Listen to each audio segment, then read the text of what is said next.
أعوذ بالله من الشيطان الرجيم. بسم الله الرحمن الرحيم.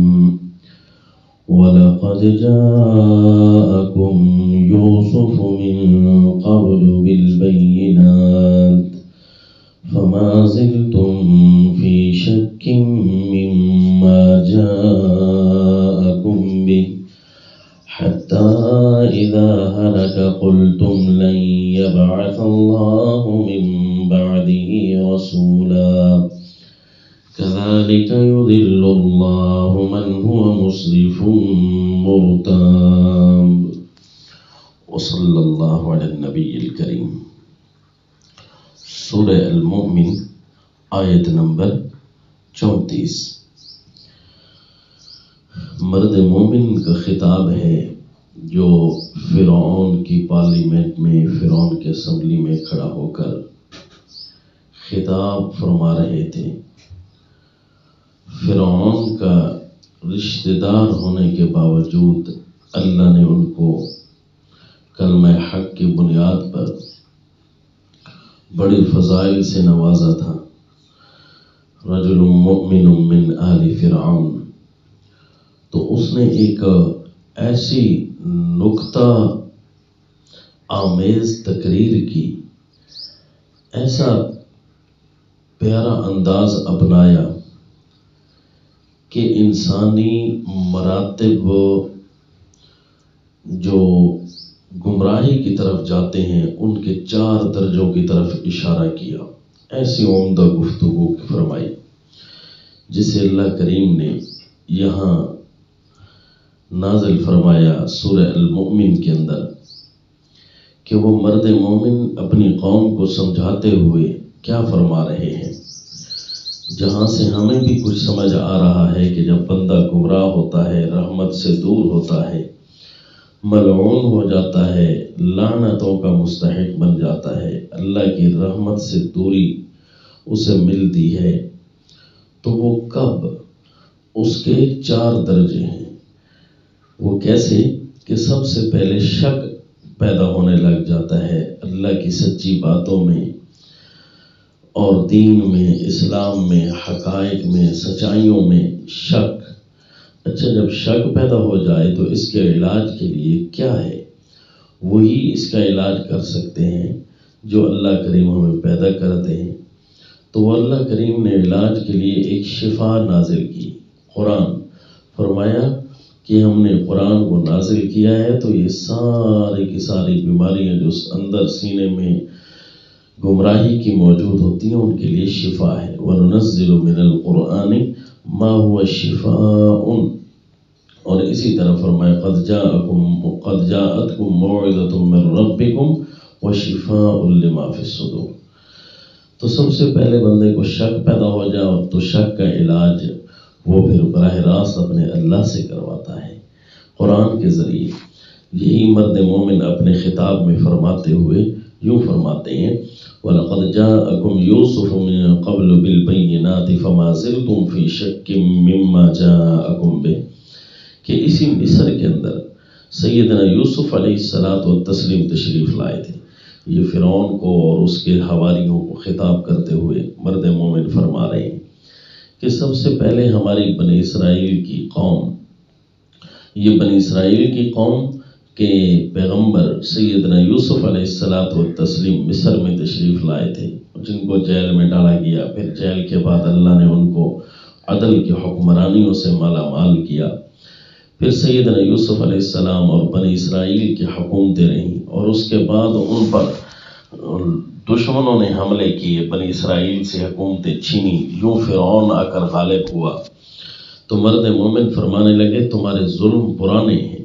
سیدنا یوسف علیہ السلام جب تشریف لائے تھے اور وہ خطاب فرماتے تھے اور وہ ہمیں سچی باتیں بتاتے تھے اس ہمارے بڑوں کو، فما زلتم فی شک مما جاءکم بہ. تو تم جو ہے شک میں رہتے تھے کہ جو سیدنا یوسف علیہ السلام بیان فرما رہے ہیں تم ان کی باتوں کو دل پر پورا کا پورا نہیں لیتے تھے، سمجھتے نہیں تھے، اپنا علاج نہیں کرتے تھے. حتیٰ کہ وہ اسی طرح کفر، شرک، شک، منافقت کی بیماری تمہارے دلوں میں باقی رہی۔ پھر جب شک کا بندہ علاج نہ کرے تو اس سے اگلا جو درجہ ہے، رتبہ ہے، وہ ہے گمراہی کا، ضلال اس کو کہتے ہیں۔ پھر وہ گمراہ بندہ بن جاتا ہے۔ حتیٰ اذا ہلک، اس کو مرد مومن ان الفاظ میں بیان فرما رہے ہیں، حتیٰ اذا ہلک قلتم لن یبعث اللہ من بعدہ رسولا، حتیٰ کہ جب سیدنا یوسف علیہ السلام دنیا سے رخصت ہو گئے تو تم نے کہا نعوذ باللہ کہ اب تو اللہ کوئی نبی نہیں بھیجے گا، اب ان سے جو ہے ہماری جان چھوٹی، اللہ یعوذ باللہ، گستاخی کی تم نے۔ پھر اس شک کی وجہ سے جو اگلا کام تم نے کر دیا گستاخی کا، پھر علاج نہ کیا تو اللہ کریم نے گمراہی پھینک دی، تم گمراہ ہو گئے۔ کذالک یضل اللہ من هو مسرف مرتاب، اسی طرح اللہ گمراہ کر دیتا ہے اس کو جو حد انسانیت کو بھی خراج کر جائے، اللہ کے پیغمبر کی بات نہ مانی اور جب وہ دنیا سے رخصت ہو گئے تو گستاخی کرنے لگ گئے۔ مرتاب، شک در شک میں چلتے گئے، ایسا شک جس کا علاج نہ کیا جائے اور وہ بے چین کر دے، اس کو عربی میں ریب سے تعبیر کرتے ہیں۔ تو فرمایا جو مرتاب بن جائے، ریب والا بن جائے، شکی اور حد انسانیت سے بڑھ جائے تو پھر اللہ اس کو ضلال دے دیتے ہیں، یعنی گمراہی۔ شک کے بعد ضلال آ جاتا ہے۔ پھر جب ابھی بھی گنجائش ہے کہ تو ابھی اسی ضلال کا بھی علاج کروا لے، جب کوئی تجھے حق بات بتائے تو اس کی طرف توجہ کر، کیا اس کی دلیل جواب دینے کے قابل ہے یا لاجواب شے ہے؟ اگر لاجواب شے ہو تو اس کو مان لے، اگر جواب دینے کی چیز ہے تو پھر دلائل سے جواب دے۔ جب بندہ ایسے بھی ایمانداری اور انصاف نہیں کرتا، اپنی پارٹی بازی اور فرقہ پرستی کی طرف رجحان رکھنے لگ جاتا ہے یا اتباع خواہش کرنے لگ جاتا ہے، بس جو اپنے دل میں آیا اسی کو سمجھا، تو اس سے اگلا درجہ آ جاتا ہے شک، ضلال، اور اس کے بعد آ جاتا ہے جدال۔ الذین یجادلون فی آیات اللہ بغیر سلطان اتاہم، مرد مومن ان کو اس انداز میں بیان فرما رہے ہیں کہ پھر یہی گمراہ لوگ بجائے اس کے کہ اپنا علاج کریں، یجادلون فی آیات اللہ بغیر سلطان، اللہ کی آیتوں میں، اللہ کے احکام میں، اللہ کے دیے ہوئے دلائل و براہین میں جھگڑنے لگ جاتے ہیں بغیر کسی دلیل کے جو ان کے پاس آئی ہو اور انہیں کسی نے آ کر سمجھایا ہو۔ تو ایسی آیتوں میں جب اللہ کی بیان ہو رہی ہوتی ہیں تو آیات تو لاجواب ہیں، احکام تو لاجواب ہوتے ہیں، لیکن یہ ہے کہ جھگڑا کرنے لگ جاتے ہیں۔ الذین یجادلون فی آیات اللہ، اور یہ جھگڑا کرنے والے کون کون ہوتے ہیں؟ سورہ الحج اللہ تعالیٰ پڑھنے کی توفیق دیں تو وہاں پر موجود ہے کہ جھگڑا کرنے والے کون ہیں۔ وَمِنَ النَّاسِ مَن يُجَادِلُ فِي اللَّهِ وَمِنَ النَّاسِ مَن يُجَادِلُ فِي اللَّهِ، 3 دفعہ اللہ نے وہاں فرمایا وَمِنَ النَّاسِ مَن يُجَادِلُ فِي اللَّهِ۔ یہ 3 قسم کے لوگ گمراہوں میں ہوتے ہیں اور وہ جھگڑوں میں پڑنے لگ جاتے ہیں۔ الذین یجادلون فی آیات اللہ، بہرحال شک، ضلال اور اس کے بعد جدال پیدا ہو جاتا ہے، یعنی لڑائی، اہل حق کے ساتھ لڑنا شروع کر دیتا ہے۔ صبح و شام اس کا کام ہے، آتا کچھ نہیں، دلائل کچھ نہیں، سمجھنا کچھ نہیں، اور بس اہل حق کو تنگ کرنا، ان بیچاروں کے نظریہ تبلیغ اور چلتی گاڑی کو روکنا، وہ جو دین اسلام کو چلا رہے ہیں ان کے سامنے رکاوٹیں کھڑی کرنا، ان کے لیے مشکلات پیدا کرنا۔ پھر اس سے کیا ہوتا ہے کہ اس بندے پر اللہ کا غصہ نازل ہونا شروع ہو جاتا ہے، چوتھا درجہ آنے لگ جاتا ہے۔ وہ چوتھا درجہ مرد مومن اگلے الفاظ میں بیان فرماتے ہیں کہ پھر جب یوں اللہ کے غصے کا کوئی مستحق بن جائے، کبر مقتا عند اللہ وعند الذین آمنوا، اللہ کے ہاں بھی یہ بڑے غصے کی چیز ہے اور مومنوں کے ہاں بھی بڑے غصے کی چیز ہے۔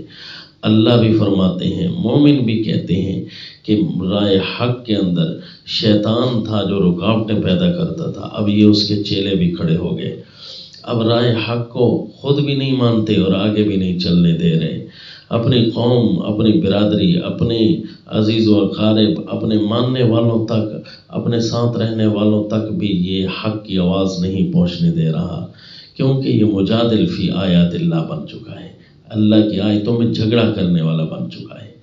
تو پھر جب یہ اللہ کا غصہ اس پر ٹوٹتا ہے، اتنا زیادہ غصہ جب اللہ کا تیز ہو جائے اس پر، کیونکہ اللہ تعالیٰ غافر الذنب اسی صورت میں فرمائے غافر الذنب قابل التوب شدید العقاب. جس طرح اللہ معاف کرنے والے ہیں، جس طرح اللہ توبہ قبول کرنے والے ہیں، اسی طرح یہ خیال رہے کہ شدید العقاب، پھر ظلم پر اللہ پکڑنے والے بھی اسی طرح سخت ہیں. اللہ کا عذاب بھی پھر سخت ہوتا ہے. جہاں غفار ہے وہاں جبار بھی ہے، وہاں قہار بھی ہے. فرمائے یہ چوتھا درجہ پھر اس پر مجادلے پر آ جاتا ہے. جدال کے بعد چوتھا درجہ کذالک یطبع اللہ علی کل قلب متکبر جبار. پھر اللہ تعالیٰ مہر لگا دیتا ہے ہر متکبر اور سرکش کے دل کے اوپر.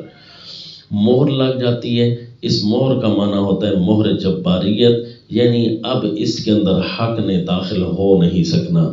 اس کے ظلم نقطہ عروج کو کراس کر چکے ہیں، یہ حد انسانیت سے بڑھ چکا ہے. اب کبھی بھی یہ راہ ہدایت پر نہیں آئے گا. اسی لیے تو قرآن میں پہلے پارے میں ان الذین کفروا سواء علیہم اانذرتہم ام لم تنذرہم لا یؤمنون. آپ صلی اللہ علیہ وسلم کو خطاب ہے میرے پیغمبر، ان مدینہ اور مکہ کے کچھ لوگوں میں سے ایسے موجود ہیں کہ آپ کی تبلیغ بھی ان کو کوئی فائدہ نہیں دے جائے گی. یہ ظلم و ستم کے ایسی حدود کو کراس کر چکے ہیں کہ اب یہ باقاعدہ ابلیس بن چکے ہیں. اب انہوں نے کبھی بھی راہ ہدایت پر نہیں آنا، جس طرح ابلیس نے کبھی بھی ہدایت پر نہیں آنا. ویسے تو قرآن میں اذا جاء نصر اللہ والفتح ورأیت الناس يدخلون فی دین اللہ افواجا، جب اللہ کی مدد آئے گی تو لوگ فوج در فوج دین میں داخل ہوں گے. یہ وہ لوگ ہیں جن پر ابھی مہر جباریت نہیں لگی، اور جن پر مہر جباریت لگ جائے نا، یہ چوتھا درجہ، پھر ان کو رسول اللہ بھی خطاب فرمانے والے ہونا. اس کو اتنا ظلم اس کا بڑھ جاتا ہے کہ اللہ کے نبی کی تبلیغ کو بھی اپنے دل پر نہیں لیتا. تو یہ چوتھا درجہ آتا ہے. شک کے بعد گمراہی یعنی زلال، اور زلال کے بعد آتا ہے جدال. جدال یعنی لڑنا، اور اس جدال کو جب تیز کر دیا جائے تو پھر یہ چوتھا درجہ آ جاتا ہے مہر جباریت کا. یعنی اللہ تعالیٰ اس پر مہر لگا دیتے ہیں بندے پر، جس کے لیے ہمیشہ راہ ہدایت بند کر دی جاتی ہے. وما علینا الا البلاغ.